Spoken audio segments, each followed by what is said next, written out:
2019, I finally landed my first stable job, felt secure enough to invest in myself, so I bought a camera. And as you can probably guess, I got fired. Me and all the new hires, right after Christmas. Typical move from a multimillionaire company that thinks human. For months, I applied everywhere, but I had no luck.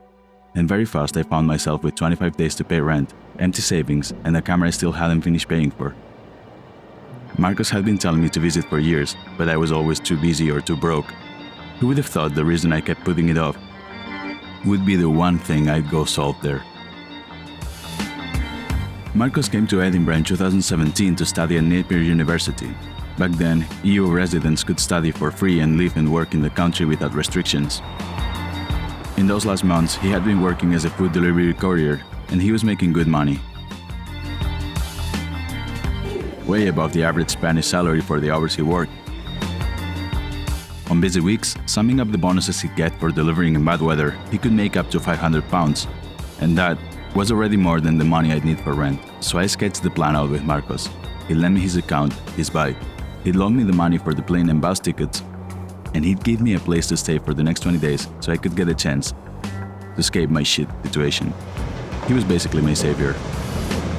All this looked good on paper. The idea of making that much money was self-assuring. But what I didn't count on is that Marcos is an absolute beast. He'd been playing American football since age 13. That's hundreds of hours of training, cardio, strength, discipline, and mindset. Ataque por parte del número 42, Marcos de Faria. This guy is strong enough to pull a train. Mucha presión y el sac. Le llega el sac por parte del número 45, Marcos de Faria. Podríamos decir que está siendo uno de los jugadores más destacados. Maybe not a train, but definitely a small car.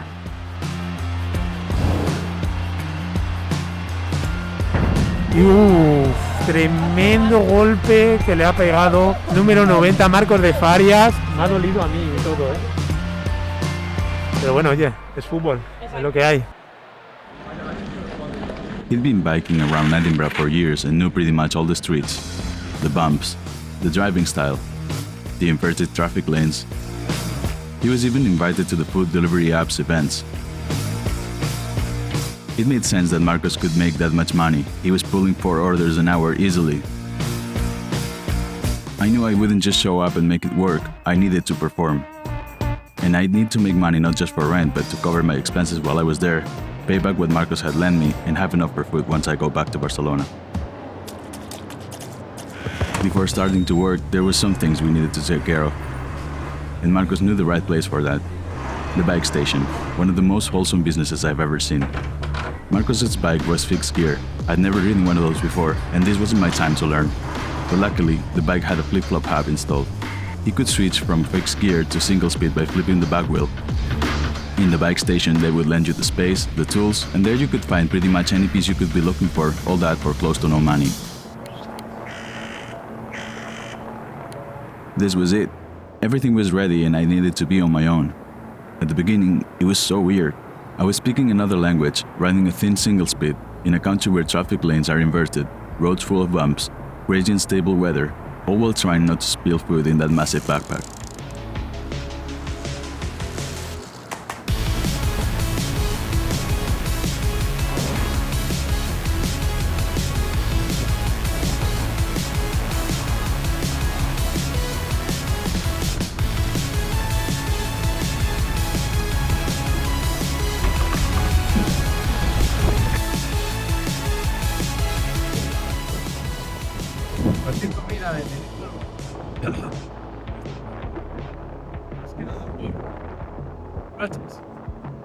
Lluvia, frío, todo bien.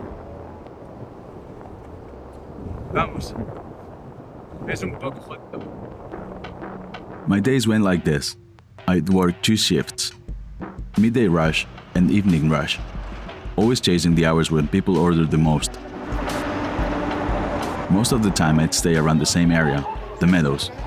I wouldn't go much farther than that since that was an optimal zone. Lots of restaurants, faculties nearby, and student flats. Some other days I'd be around Quantum Park, where there's a mall center full of fast food places and a couple of student accommodations. With time, some of the streets became more familiar to me. But I'd still use Google Maps to move around. In 200 meters, turn right onto Dundee Street. And even if it happened less and less, I'd still get lost at times, took wrong streets, lost time, and delivered food late. Hello. Sorry, I'm looking for Sandwich Place. Sandwich Place. That road there? That's Sandwich Place. All right. Luckily, in Scotland most people are extremely friendly, and I never got complaints. The days I'd take orders that were farther meant longer trips and more money, but they took me way too far from the interesting zones, and I had less chance to take on other shorter deliveries. I learned that quick, and I stuck to what worked.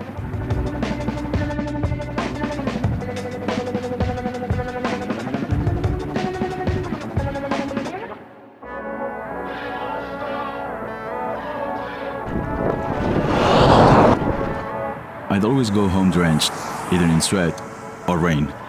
Some days it was sunny, some days it was cloudy, some other days it was rainy. And there were days in which all of that happened in just 1 hour.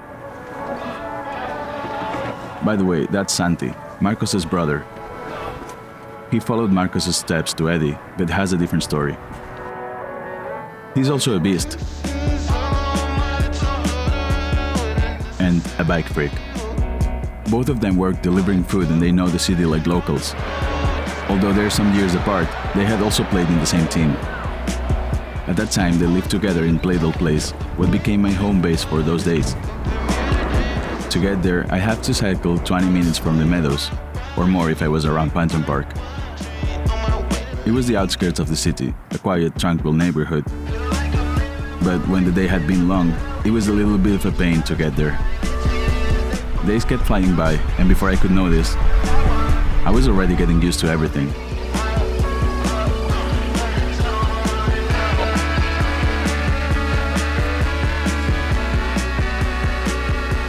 Cuando llevas 2 semanas sin parar, la verdad es que te acostumbras. Pero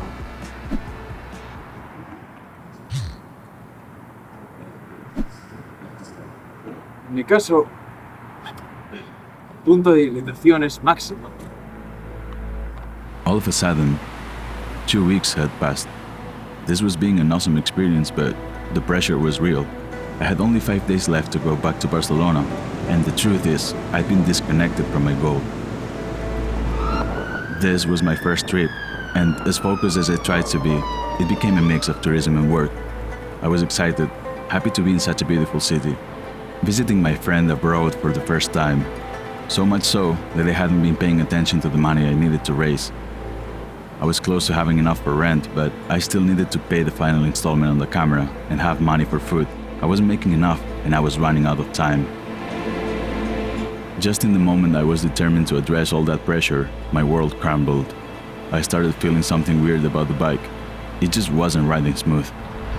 The difference in weight, my riding style, the bumps all over the city. The bike wheel was giving up on me. From one moment to the other, it was busted. Está chueca. ¿La tiene? ¿La has visto? This was making me slower, which was already my biggest problem. We were back at the bike station to fix the issue. They helped us find the right replacement. This was a cheap and easy fix, but the whole operation took longer than expected. We lost the whole morning on it. With only 5 days left and the shift less than I expected, I was seriously doubting I'd meet my goal. I remember how confusing everything was at those times, not just on the street, but in general. Despite what was incubating at that moment in the world, up until that point I was young, naive, and always refused to give up on my dreams. Delusion would push me through the void of not knowing, of not having guarantees. I was feeling like somehow I knew what I was doing, and even if I felt discouraged pretty often and fell into a loop of self-pity, I was like a machine just moving forward. This, of all times, was the moment to act like that.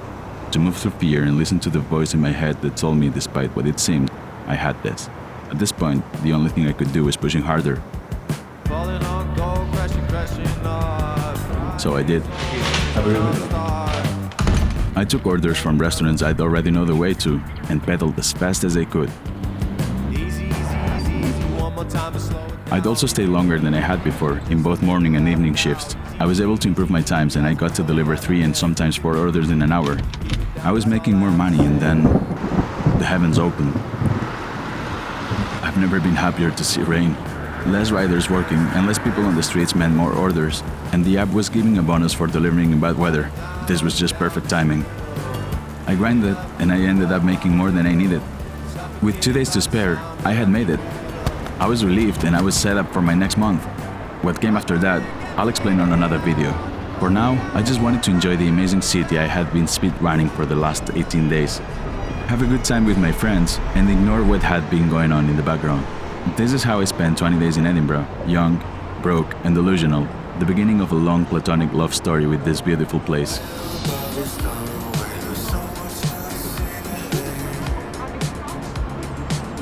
Little did I know, the city I would go back to wasn't the same I had left. A couple of complications sprouted when I got back. If you want to find out about that, subscribe. I promise I will tell you all about it in due time. If you've ever taken a leap like this, made a decision that looked completely insane from the outside but felt like the only option, I want to hear about it in the comments. And if you enjoyed the video, a like goes a long way. It really helps me grow the channel and bring more stories like this one. Thank you for watching, and I'll see you on the next one.